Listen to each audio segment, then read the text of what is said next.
भगवान श्री कृष्ण के 5 धोखे क्या सही थे?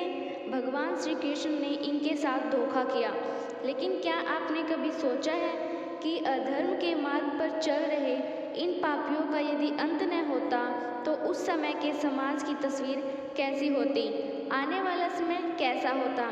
आने वाली पीढ़ियों को धर्म अधर्म को भेद कैसे पता होता? एक स्वस्थ समाज की कल्पना कैसे साकार होती है? ऐसे ही तमाम सवालों के जवाब श्री भगवत गीता में मौजूद है, जो आज के युग में भी उतने ही सार्थक है जितने सदियों पहले कहे गए थे। तो आइए श्री कृष्ण के इन 5 बड़े धोखों की कहानी विस्तार से जानते हैं, जिन्हें उनके सिवा कोई और कर ही नहीं सका था। जब महाभारत का युद्ध आरंभ होने वाला था तो भीम के पुत्र और घटोत्कच के पुत्र बर्बरिक ने अपनी माँ को यह वचन दिया था कि जो भी कमजोर पक्ष होगा वह उनकी ओर से युद्ध में प्रतिभाग करेंगे। इसके लिए उन्होंने भोलेनाथ की आराधना की और 3 अजेय बाणों को प्राप्त किया। उधर श्री कृष्ण को इन बात का पता चला तो ब्राह्मण वेश में बर्बरिक के पास पहुँचे और उनका मखौल उड़ाया कि महज 3 बाण के आधार पर वह महाभारत में जैसा युद्ध कैसे जीत सकते हैं। तब बर्बरिक ने उन्हें अपने बाणों के बारे में बताया।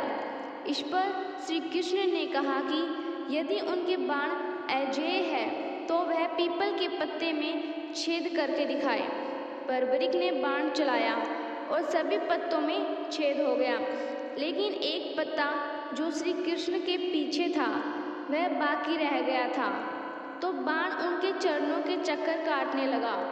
इसके बाद श्री कृष्ण ने बर्बरिक से दान में उसका सिर मांग। इन दान को सुनते ही वह समझ गया कि यह जो सामने है वह ब्राह्मण नहीं है। हो सकता तो बर्बरिक ने उनसे पूछा वह कौन है, और श्री कृष्ण ने उन्हें सब सच बताकर अपने विराट रूप के दर्शन कराए। इसके बाद बर्बरिक ने अपने सिर का दान तो कर दिया, लेकिन महाभारत युद्ध देखने की इच्छा जाहिर की। इस पर कृष्ण ने बर्बरिक की महाभारत युद्ध को देखने की इच्छा पूर्ति के लिए उस पर अमृत का छिड़काव करके एक पहाड़ी पर उसका सिर रख दिया, ताकि वह पूरा महाभारत का युद्ध देख सके। महाभारत के अनुसार जब कर्ण और अर्जुन का युद्ध चल रहा था, तब संग्राम में कर्ण ने अपने बाणों से शत्रु पक्ष के बहुत से वीरों का संहार कर डाला। 17वें दिन से पहले तक कर्ण का युद्ध अर्जुन के अतिरिक्त सभी पांडवों से हुआ। उसने महाबली भीम सहित पांडवों को एक एक करके परास्त कर दिया, लेकिन माता कुंती को दिए वचन अनुसार उसने किसी भी पांडव की हत्या नहीं की। 70वें दिन के युद्ध में जब कर्ण और अर्जुन आमने सामने थे, युद्ध में कर्ण द्वारा अर्जुन का सिर धड़ से अलग करने के लिए नागास्त्र का प्रयोग किया गया, लेकिन श्री कृष्ण द्वारा सही समय पर रथ को भूमि में थोड़ा सा धंसा गया। इससे अर्जुन बच गया। इससे नागास्त्र अर्जुन के सिर के ठीक ऊपर से उसके मुकुट को छेदता हुआ निकल गया। नागास्त्र पर उपस्थित अश्वसेना नाग ने कर्ण से निवेदन किया कि वह उस अस्त्र का दोबारा प्रयोग करे, ताकि इस बार वह अर्जुन के सिर को भेदता हुआ निकल जाए। लेकिन कर्ण ने माता कुंती को दिए वचन का पालन करते हुए उस अस्त्र के पुनः प्रयोग से इनकार कर दिया। इसके बाद युद्ध चल ही रहा था कि कर्ण के रथ का एक पहिया धरती में धंस गया। वह अपने को दैवीय अस्त्रों के प्रयोग में भी असमर्थ पाता, जैसे कि उसके गुरु परशुराम का श्राप था।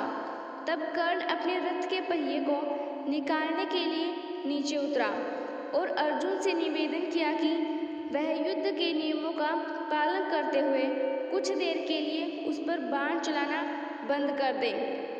तब श्री कृष्ण अर्जुन से कहते हैं, कर्ण को कोई अधिकार नहीं है कि वह अब युद्ध नियमों और धर्म की बात करे, जबकि स्वयं उसने भी अभिमन्यु के वध के समय किसी भी युद्ध नियम और धर्म का पालन नहीं किया था।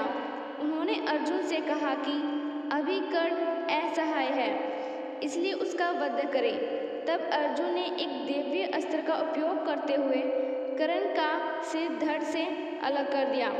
सूर्यास्त से पहले जयद्रथ को मारने की अर्जुन की प्रतिज्ञा सुनकर जयद्रथ कांपने लगा।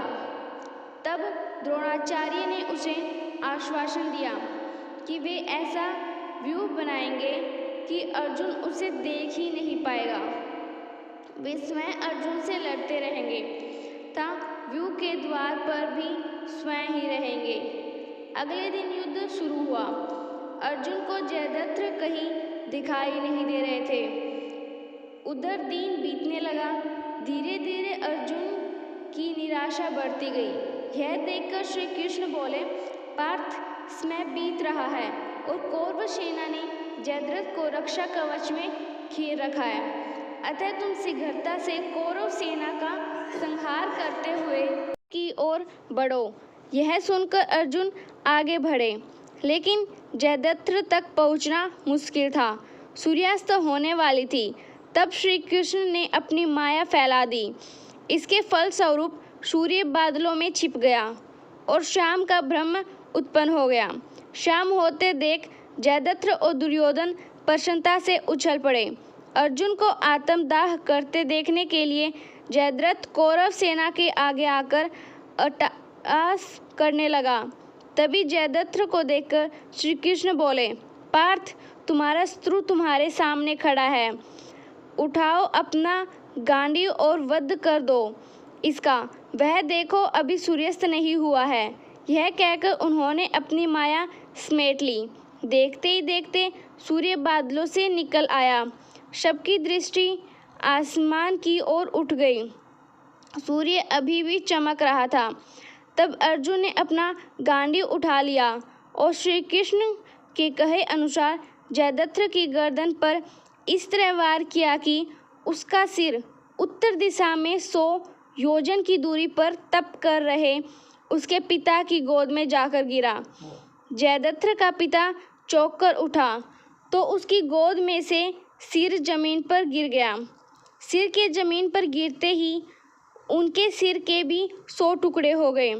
पौराणिक कथाओं के अनुसार मगध के शासक जरासंध ने मथुरा पर हमला कर दिया।